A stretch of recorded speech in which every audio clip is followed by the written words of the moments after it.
ये एनीमे हमारा नहीं है, हमने इसे सिर्फ एक्सप्लेन किया है, वो भी एंटरटेनमेंट पर्पस से, सो कृपया इसको कॉपीराइट से दूर रखें।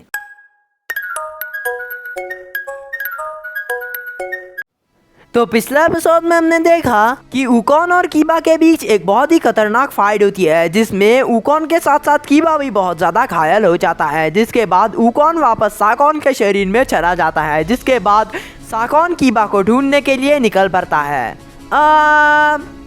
आगे तो पहले सीन में तायुया अपने बांसुरी की धुन से उन तीनों मॉन्स्टर्स को शिकमारू के ऊपर हमला करवाती है। तो शिकमारू उन मॉन्स्टर्स को डॉज कर जैसे तैसे करके तायुया के सामने एक डाली पर खड़ा होता है। तब शिकमारू उसे देखकर सोचता है वो उन बांसुरी से इन मॉन्स्टर्स को कंट्रोल कर रही है। शिकमारू बोलता है मानना पड़ेगा, तुम्हें तो पपेट मास्टर होना चाहिए था, तुम्हारी टाइमिंग और पोजीशन बिल्कुल सही है। सच में ये मेरे लिए काफी पेचीदा होता जा रहा है। जिसमें तायुया कहती है अच्छा तुम तो मेरी तारीफ करने लगे। जिसमें शिकमारू कहता है भला क्यों ना करो, इसकी हिस्सेदार हो तुम। जिसमें तायुया कहती है तुम इतने बेवकूफ नहीं हो, लेकिन इतने चालाक भी नहीं हो। अगर होते तो तुम्हें म्यूजिक के बारे में थोड़ी सी जानकारी जरूर होती। जिसमें शिकमारू कहता है हाँ तुम्हारी बातों में दम है, मैं ज्यादा म्यूजिक नहीं जानता, बल्कि मैं तो ये सुनता भी नहीं हूँ, चाहे तो मेरे मॉम डैड से पूछ लो। जिसमें तायुया कहती है हाँ तब तो मेरे लिए मैं मारना और भी ज्यादा आसान है और तुम्हें मुझे हराना और भी ज्यादा मुश्किल है। ये बोलकर तायुया पिछले वाले से अलग थोड़ा सा धुन निकालती है और ये धुन सुनकर वो तीनों फिर से शिकमारू पर हमला करते हैं। लेकिन शिकमारू फिर से उनके हमले को डॉज कर लेता है। लेकिन तभी वो तीनों मॉन्स्टर्स अपने मुंह को खोलते हैं और इनके मुंह से 3 घोंस निकलते हैं। इसे देखकर शिकमारू को बहुत अजीब लगने के साथ साथ उसे कुछ समझ में नहीं आ रहा होता है कि ये तीनों चीज आखिर है क्या। वो तीनों भूत शिकमारू के नजदीक आकर उनमें से एक शिकमारू का थोड़ा चाकरा खा जाता है। तो इनका काम यही है, ये भूत इंसानों का चाकरा खा जाते हैं। शिकमारू बहुत मुश्किल से इन तीनों को डॉज करके अपने आप को बचाता है। तो इस बार जब ये तीनों एक साथ आते हैं तो शिकमारू जिस डाली पर खड़ा है वो उस डाली में पेपर बॉम्ब लगाकर उस डाली से कूदकर वहाँ से चला जाता है। उसके बाद शिकमारू देखता है कि पेपर बॉम्ब ब्लास्ट होने के बाद भी उन तीनों को उसका कुछ नहीं हुआ। तायुया ने शिकमारू को एक बड़ी मुसीबत में फंसा दिया है। जिसके बाद शिकमारू झाड़ियों के अंदर छुप कर सोचता है अरे यार ये गलत हो रहा है, मैंने अपने सारे पेपर बॉम्ब यूज कर लिए और वो अजीब चीज आखिर है क्या। ऐसा लगा कि जैसे उसने मेरा छाकरा खा लिया, उन पर किसी भी चीज का असर भी नहीं हो रहा। वो लड़की उन्हें बांसुरी से कंट्रोल कर रही है। मुझे पहले उन राक्षसों को रोकना होगा, पहले मुझे इन भूतों को हराना होगा, उसके बाद ही मैं इस लड़की को हरा पाऊंगा। चलो देख लेते हैं मेरे पास अभी क्या क्या चीजें हैं।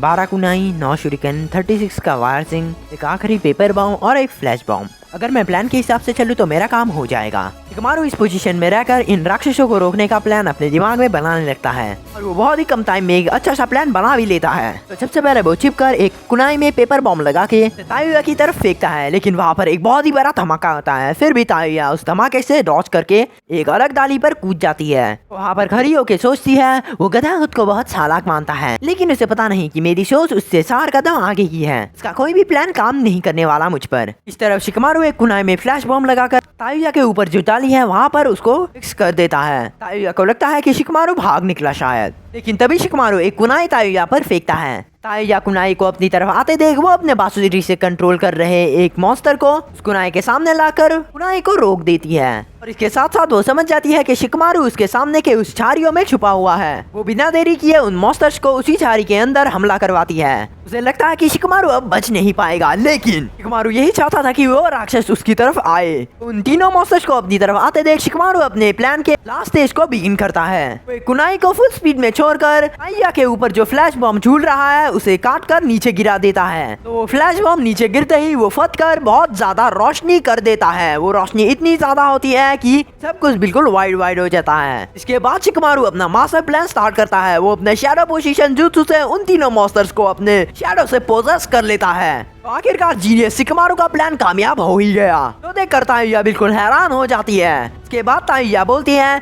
तो ये सब तुम्हारे प्लान के हिसाब से चल रहा था, मैंने तुम्हें कथा समझकर बहुत बड़ी गलती कर दी, तुम हद से ज्यादा चालाक हो। इसमें शिकमारू कहता है सच में मेरे दोस्त भी अक्सर यही कहते हैं मुझे। तो शिकमारू ने अपने शैडो से उन तीनों मॉन्स्टर्स को अपने कंट्रोल में ले लिया है। तो शिकमारू जैसा करेगा वो तीनों भी बिल्कुल वैसा ही करेंगे। शिकमारू बिना देरी किए तायुया पर हमला करता है और शिकमारू के ऐसा करते ही वो तीनों भी बिल्कुल वैसा ही करते हैं। और यहाँ तायुया के पास बांसुरी होने के बावजूद भी वो कुछ नहीं कर सकती, इसीलिए मजबूरन वो अपने समनिंग जुत्सु को को रिवर्स कर देती है, जिससे वो तीनों मॉन्स्टर्स वहाँ से गायब हो जाते हैं। तो आखिरकार तायुया शिकमारू को मारने के लिए अपने कस्मा को दूसरे स्टेज पे ले जाती है, जिससे उसकी पावर 4 गुना ज्यादा बढ़ जाती है। लेकिन दूसरी तरफ धीरे धीरे शिकमारू का चाकरा खत्म हो रहा है। शिकमारू उसके इस रूप को देखकर बिल्कुल चौंक जाता है। शिकमारू अपने शैडो को उसकी तरफ भेजने लगता है, लेकिन तभी तायुया एक अलग तरह का गेंजुत्सु टाइप का धून अपने बांसुरी से निकालती है, जिसे सुनकर शिकमारू एक खतरनाक इल्यूजन में फंस जाता है। उसे लगता है कि उसका पूरा शरीर धीरे धीरे पिघलने लगा है। इस गेंजुत्सु से तरफ कर वो जोर से चिल्लाता है।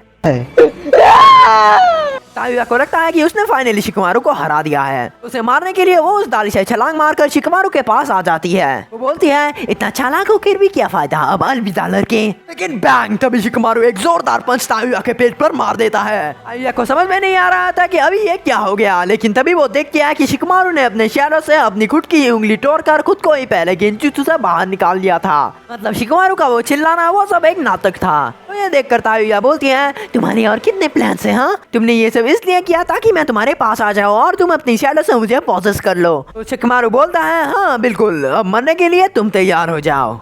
तो हम देखते हैं कि शिकमारू ने तायुया के पूरे शरीर को अपने शैडो से दबोच के रखा है। के बाद वो कुछ ऐसा करता है जिससे उसका शैडो तायुया के गले के पास एक हाथ की तरह पहुंचकर उसका गला दबोचने की कोशिश करता है। इस जुत्सु का नाम है शैडो स्टिचिंग जुत्सु। शिकमारू के पास बहुत ही कम चाकरा बचा है, लेकिन तायुया ने अपनी कस्मा को एक्टिवेट कर लिया है। इसकी वजह से उसका चाकरा 4 गुना ज्यादा बढ़ गया है। शिकमारू की शैडो की पकड़ धीरे धीरे उससे गले से छूटता जा रहा है। तभी तायुया बोलती है, तुम भले ही चालाक हो लेकिन अपने हद में रहो। इसमें शिकमारू बोलता है, देखो मुझसे नाराज मत हो, मैं लड़कियों पे हाथ नहीं उठाता, लेकिन किस्मत मुझे बार बार लड़कियों से ही भिड़ा देती है। फिर सीन चेंज होता है। हम देखते हैं कि कीबा और अकमारू बहुत दूर आ चुके हैं उन दो भाइयों से बचकर। कीबा कुछ आयुर्वेदिक पत्तों को एक पत्थर में घिसकर उसे पहले अकमारू के जख्म पे लगाता है, फिर अपने जख्म पे। तभी उसी वक्त कीबा 3 अनजान लोगों की महक महसूस करता है, जो इस जंगल के अंदर उन्हीं की तरफ आ रहे हैं। उसे बहुत फिक्र होने लगती है, क्योंकि वो लोग दोस्त नहीं बल्कि दुश्मन होते हैं। कीबा को समझ में नहीं आ रहा होता कि वो यहाँ क्यों आए हैं। दूसरी तरफ कीमीमारू नारुतो के सारे शैडो क्लोन्स को अपनी हड्डी से बनी तलवार से खत्म कर चुका है। नारुतो समझ नहीं पा रहा है कि कीमीमारू को कैसे हरा जाए। तभी वो देखता है कि जिस डब्बे के अंदर सास्के भी है, उस डब्बे से बहुत ज्यादा धुआं निकलने लगता है। धुआं इतना ज्यादा होता है कि एक समय बाद वो धुआं जोर से फट जाता है,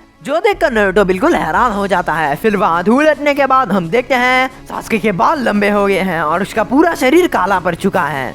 तुरंत 1 सेकंड के अंदर ही वो बिल्कुल नॉर्मल बन जाता है। नारुतो के अंदर से फीलिंग आ रही है कि वो वाला सास्के ये नहीं है, लेकिन वो इस चीज को भूलकर अपने चेहरे पर मुस्कुराहट लगाकर सास्के को बोलता है, हे सास्के, इन लूजर्स के साथ क्या कर रहे हो? चलो वापस घर चले, विलेज में सब तुम्हारा इंतजार कर रहे हैं। नारुतो की बातें सुनकर सास्के कुछ बोलने के बजाय एक इविल से स्माइल देता है और जोर जोर से हंसने लगता है। अभी उसकी ऐसी हरकतें देखकर नारुतो चिल्लाकर बोलता है, सास्के तुम्हें हुआ क्या है? चलो यहाँ से मेरे साथ। नारुतो को इतना बोलते ही सास्के बिना देरी किए ओरोचिमारू के हाउड आउट के अंदर निकल जाता है। तो उसे जाते देख नारुतो भी उसे रोकने उसके पीछे जा ही रहा था, लेकिन पीछे से कीमीमारू आकर नारुतो को रोक लेता है। वो अपने तलवार से नारुतो पर हमला करता है, लेकिन वो बार नारुतो पर लगने ही वाला था, लेकिन उसी वक्त वहाँ पर रॉकली आके कीमीमारू को एक जोरदार किक मारता है। कीमीमारू अपने आप को संभाल कर रॉकली से पूछता है, कौन हो तुम?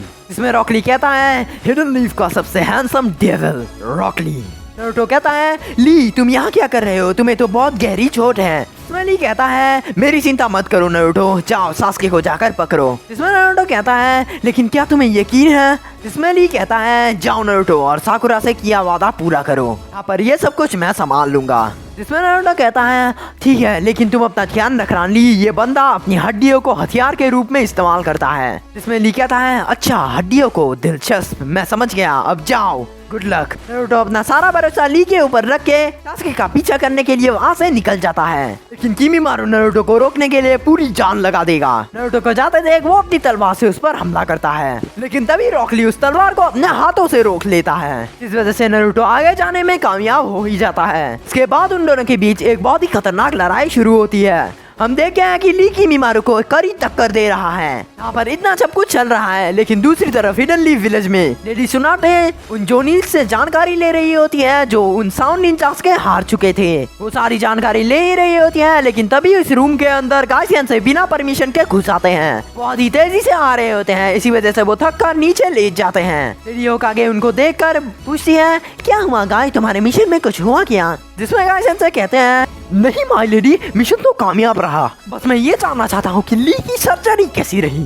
तुम्हें जानकर खुशी होगी, लेकिन ली की सर्जरी भी काफी अच्छी रही। ली अब खतरे से बाहर है, बल्कि मैंने तो उसे ये कहा है कि वो कल से ही अपनी ट्रेनिंग स्टार्ट कर दे, फिर ज्यादा नहीं। जिसमें गाइसन से कहता है चलो शुक्रिया, थैंक यू माय लेडी। तभी हॉस्पिटल का एक कर्मचारी उस रूम में आकर बोलता है मैम एक प्रॉब्लम है, रॉकली अपने कमरे में नहीं है। ये सुनकर गाशेंसे का रिएक्शन कुछ ऐसा आता है नहीं। के बाद वो कर्मचारी गाशेंसे और लेडी होकागे उस कमरे में जाते हैं जहाँ पर ली एडमिट हुआ था। रॉकली ने बड़े ही चालाकी से बेड पर गड्डी रखकर रफू चक्कर हो चुका है। रॉकली के इस काम से गाशेंसे बहुत ही ज्यादा निराश हो जाते हैं। लेडी होकागे ने रॉकली को वक्त पर दवाई लेते रहने के लिए कहा था। रॉकली खाली हाथ नहीं आया है, बल्कि वो अपनी दवाई को साथ लेकर यहाँ पर आया है। लेकिन एक बहुत बड़ी गलती हो गई। रॉकली ने दवाई की बोतल लेने की जगह शराब की बोतल उठा ली है, जो लेडी सुनारे पीती है। जो बात सुनकर गाशेंसे बहुत ही ज्यादा डर जाते हैं। वो बोलते हैं ऐसा नहीं हो सकता। जिसमें लेडी होकागे कहती है क्या हुआ गाय? जिसमें गाशेंसे कहते हैं माय लेडी, ली के अंदर कुछ है। गलती से ही सही, जब वो शराब पीता है, लेकिन तभी उसके अंदर एक महान ड्रिंकिंग मास्टर जाग जाता है। उसके बाद सिर्फ तबाही, ये मुझसे भी 10 गुना ज्यादा ताकतवर बन जाता है। इसमें लेडी होकागे कहती है और तुम ये बात कैसे जानती हो? उसके बाद गाशेंसे पूरी कहानी सुनाते हैं। दरअसल कुछ दिनों पहले जब गाशेंसे, रॉकली, नेजी और टेंटेन एक मिशन को पूरा करके लौट रहे थे, तब वो एक होटल में खाना खा रहे थे। तब रॉकली गलती से गाशेंसे का रखा हुआ शराब एक घूंट पी लिया था। तो उसके बाद उसने उस पूरे होटल का सफाया कर दिया था। मतलब गाशेंसे, नेजी और टेंटेन भी मिलकर उसे रोक नहीं पा रहे थे। आगे देखेंगे कि जब रॉकली शराब को दवाई समझकर पिएगा तो किमिमारू और रॉकली की फाइट कैसी लगेगी। तो जानने के लिए देखते रहिए जस्ट RLX। ओके, कुछ ज्यादा हो गया। तो वीडियो यहीं पर एंड हो जाती है। तो वीडियो पसंद आए तो लाइक करना, चैनल को सब्सक्राइब करके बेल आइकन को हिट कर देना, ताकि हमारी ऐसी वीडियो तुम्हें और मिले। तो मैंने कल कहा था कि आज मैं 3 वीडियोस अपलोड करने वाला हूँ, लेकिन हर बार की तरह इस बार भी काफी प्रॉब्लम्स आई। लेकिन तुम लोग चिंता मत करो, आ जाएगी वीडियोस आज ही थोड़ी देर बाद। तब तक